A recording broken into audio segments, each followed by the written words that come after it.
حسن سلوک کرنا عبادت ہے۔ محفل پاک میں بیٹھنا عبادت ہے۔ جو بھی نیک کام کریں گے آپ عبادت ہے۔ لیکن کیا آپ جانتے ہیں کہ ان عبادتوں کا تعلق کہاں سے ہے؟ یہ عبادت دنیا میں بنے کہ کہاں بنے؟ ہر عبادت جو دنیا میں دکھائی دیتی ہے وہ دنیا میں بنا۔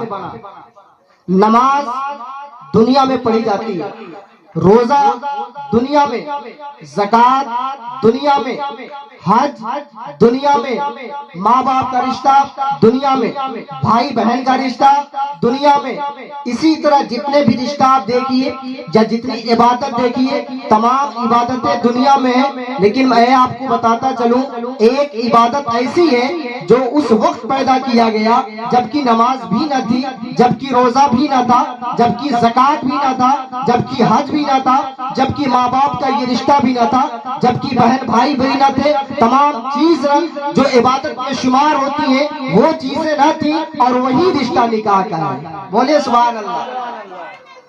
نکاح کا ایسا رشتہ ہے کہ جب یہ تمام رشتے نہ تھے اس وقت نکاح کا رشتہ ہوا تھا۔ اور یہ رشتہ کہاں ہوا؟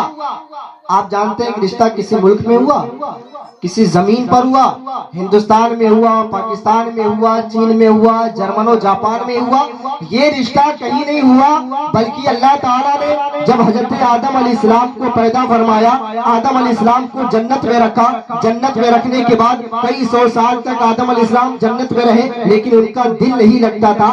آپ کو کھانے ملتے تھے پھر بھی دل نہیں لگتا تھا، آپ کو جنت کا پانی ملتا تھا پھر بھی دل نہیں لگتا تھا، تمام آب و ہوا ملتی تھی پھر بھی دل نہیں لگتا تھا۔ اللہ تعالیٰ سے انہوں نے عریضہ پیش کیا، اے میرے مولا ایسا کوئی جوڑا پیدا کر دے جو میرے دل کو سکون پہنچائے اور جس کو دیکھ کر کے مجھے سکون ملے۔ اللہ تعالیٰ نے آپ کے بائیں پسلی سے بی بی حوا کو پیدا فرما دیا۔ بی بی حوا کو پیدا فرمانے کے بعد آپ دونوں کا نکاح فرما دیا، اور یہ نکاح کا رشتہ اس وقت بنایا گیا جبکہ نہ نماز تھی، نہ روزہ تھا، نہ حج تھا، نہ زکوٰۃ تھی، کوئی بھی عبادت نہ تھی۔ سب سے پہلے رب کائنات نے اگر کوئی عبادت مقرر فرمایا ہے آدمیوں کے اوپر تو نماز نہیں فرمایا، حج و زکوٰۃ نہیں فرمایا ہے، بلکہ رب کائنات نے زمین کے اوپر یعنی آسمانی دنیا میں ہم آدمیوں کے اوپر اور آدمیوں کے حوالے اگر کوئی رشتہ قائم کیا ہے، نکاح کا رشتہ قائم کیا ہے،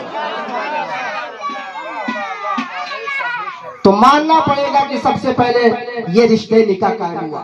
اور یہ عبادت بھی ہے، نکاح عبادت بھی ہے، تو سب سے پہلے کون سی عبادت؟ نکاح۔ نکاح سے پہلے کوئی عبادت نہ تھی، کوئی عبادت نہ تھی جو انسان کرتے تھے، تو سب سے پہلے عبادت رب نے نکاح کو بنایا۔ اب آگے چلیے، آگے چلیے، جتنے بھی رشتے آپ دیکھیے زمین پر بنائے گئے، ہر رشتہ زمین پر بنایا گیا، لیکن نکاح ایک ایسا رشتہ ہے جسے جنت میں بنایا گیا ہے۔ بولیے سبحان اللہ، سبحان اللہ۔ تو جس نکاح کو جنت میں بنایا گیا ہو اس نکاح کی فضیلت کا کیا پوچھنا ہے؟ بولے سبحان اللہ۔ کیا فضیلت پوچھنا؟ اس لیے کہ نکاح ایسی عظیم شان عبادت ہے جس کو سب سے پہلے پیغمبر اور ہمارے باپ آدم علیہ السلام نے فرمایا تھا، اور پوری دنیا کے لوگوں کو بتا دیا اگر آپ اپنے دوسرے پارٹنر سے ملنا چاہتے ہیں اور جائز طریقے کے ساتھ اس کو اپنے گھر میں رکھنا چاہتے ہیں اور اس کے ساتھ زندگی بسر کرنا چاہتے ہیں تو کوئی ناجائز حربہ نہ اپنائیے بلکہ نکاح کا طریقہ اپنائیے۔ تو سب سے پہلے نکاح قائم ہوا۔ اب ذرا آگے بڑھیے، کنوارا آدمی جو ہوتا ہے، کنوارا آدمی دھیان سے سنیے گا، تو کنوارا آدمی اگر نکاح کرتا ہے تو اس کو نکاح کرنے سے پہلے جب کوئی نماز پڑھتا ہے، بھائی بہت سارے لوگ کنوارے ہیں اس میں اور دنیا میں گھوم رہے ہیں، تو جب آدمی نماز پڑھتا ہے کنوارگی کے عالم میں جبکہ ابھی شادی نہیں ہوئی تو 2 رکعت نماز پڑھتا ہے تو 2 ہی کا ثواب ملتا ہے۔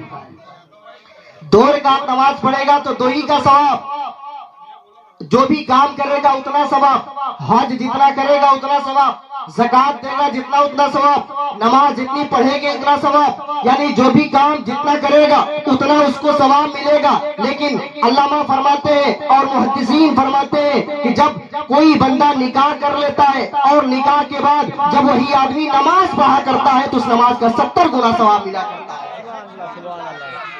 تو بتائیے نکاح میں کتنی برکت ہے، نکاح میں کتنی فضیلت ہے. ایک کنوارا آدمی جب نماز پڑھے تو اس کو اتنا ہی ثواب ملے گا، لیکن جب شادی ہو جائے گی، جب شادی کے بعد نماز پڑھے گا تو ایک نماز پڑھے گا 70 نمازوں کا ثواب ملے گا. ایک بار زکات دے گا 70 بار زکات دینے کا ثواب ملے گا. ایک بار حج کرے گا 70 بار حج کرنے کا ثواب ملے گا. گویا کہ ایک عبادت ایک بار کرے گا، لیکن نکاح ہونے کے بعد اگر وہی عبادت کرتا ہے تو اسے 70 بار عبادتوں کا ثواب ملے گا. آخر یہ فضیلت کیسے حاصل ہو گئی، آخر یہ مقام کیسے حاصل ہو گیا؟ تو مجھے کہنے نہیں دیا جائے، رب کائنات نے نکاح میں وہ عظیم تحفہ انسان کو دیا ہے. جب آدمی نکاح کر لیتا ہے تو گناہوں سے بچتا ہوا نظر آتا ہے. جب نکاح کر لیتا ہے اس کی نگاہیں جھکی ہوئی لگتی ہے. جب نکاح کر لیتا ہے اس کا دل کہیں بہکتا نہیں ہے. جب نکاح کر لیتا ہے اس کے ذہن و دماغ پہ پہرے لگ جاتے ہیں. جب نکاح کر لیتا ہے اس کے دماغ میں گندے خیالات نہیں آتے ہیں. یہی وجہ ہے کہ نکاح سے پہلے اگر نماز آدمی پڑھتا ہے اس کو 2 کا 2 ثواب ملا کرتا ہے، لیکن جب وہی آدمی ہے نکاح کے بعد نماز پڑھا کرتا ہے، ایک نماز پڑھا نہیں 70 ثواب مل گیا. تو یہ نکاح کی فضیلت. اور دوسری بات میں آپ کو بتاؤں، جب آدمی نکاح کر لیا، اب نکاح کرنے کے بعد جب آدمی اپنے پارٹنر کے پاس جاتا ہے اور بسم اللہ پڑھ کے جب حق زوجیت ادا کر لیتا ہے تو اس کے بعد جو بچے پیدا ہوتے ہیں، جب وہ بچے پیدا ہوتے ہیں تو محدثین فرماتے ہیں کہ وہ بچے جتنے بھی بچے پیدا ہوتے ہیں سب کے سب صدقے جاریہ ہو جاتے ہیں. بولے سبحان اللہ، صدقے جاریہ. اور ایک اور علامہ فرماتے ہیں جب بندہ نکاح کرنے کے بعد حق زوجیت ادا کرتا ہے اور اس کے بعد سے جب غسل کرتا ہے تو غسل کرنے کے بعد جتنے قطرے نکلتے ہیں ہر قطرے سے ایک فرشتہ بنایا جاتا ہے، اور وہ فرشتے جتنے بھی تعداد میں پیدا ہوتے ہیں قیامت تک عبادت کرتے ہیں اور عبادت کرتے ہیں. جتنی عبادت کریں سارا کا ثواب والدین کو ملا کرتا ہے. تو نکاح کو آپ معمولی مت سمجھیے، نکاح عظیم تحفہ ہے، عظیم عبادت ہے. اور یہ اتنا عظیم ہے کہ میں آپ کو بتاؤں کہ اس امت سے پہلے جتنی بھی امت تھی انبیاء کی، سارے انبیاء نے نکاح فرمایا. بولیے سبحان اللہ.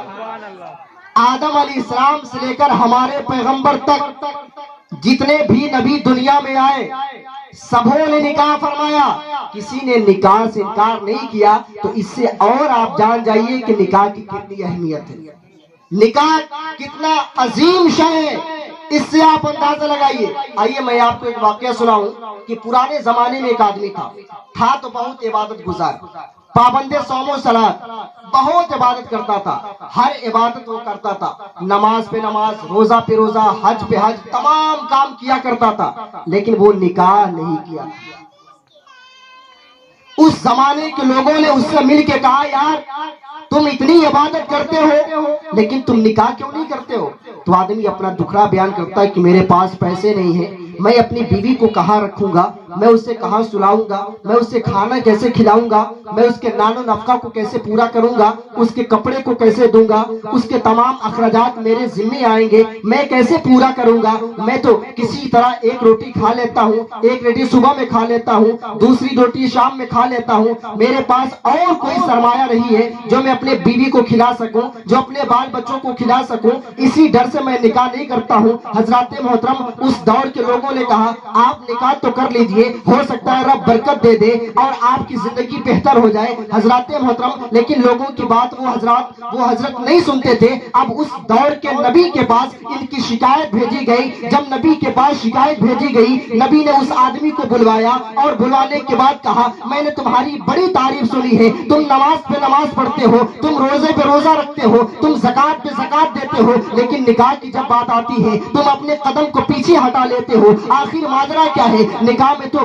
برکت اتنی رب نے رکھی ہے, نکاح میں اتنا عظیم تحفہ رب نے رکھا ہے, لیکن تم نکاح سے اپنے قدم کو پیچھے کیوں ہٹاتے ہو؟ حضرات محترم, جیسے ہی اس دور کے نبی نے اس آدمی سے اتنی بات کہی تھی, وہ اپنا دکھڑا بیان کرنے لگتا ہے, میں بڑی غربت کا شکار ہوں, میرے پاس بڑی غریبی ہے, اگر میں نکاح کر لوں گا میری بیوی کہاں سے کھائے گی, میں اپنے بیوی کا اخراجات کہاں سے پورا کروں گا؟ وہ تھے نبی, کوئی معمولی انسان نہ تھے. اس نبی نے اس آدمی کی بات سن کے کہا, اے نادان انسان, تمہیں گھبرانے کی کوئی ضرورت نہیں ہے. اگر تمہیں یہ فکر لگی ہے میں دوسری کی بیٹی کو لے کر آؤں گا, اس کے اخراجات کو پورا کروں گا, لیکن میں پورا نہیں کر پاؤں گا, اس کے تمام نخرے کو جھیلوں گا لیکن میں نہیں جھیل پاؤں گا, تو سنو, میں کسی اور لڑکی کی بات نہیں کرتا, یا میں کسی اور لڑکی کی ہاتھ کو تمہارے ہاتھ میں نہیں دیتا ہوں, بلکہ میں خود اپنی شہزادی کا نکاح تیرے ہاتھ میں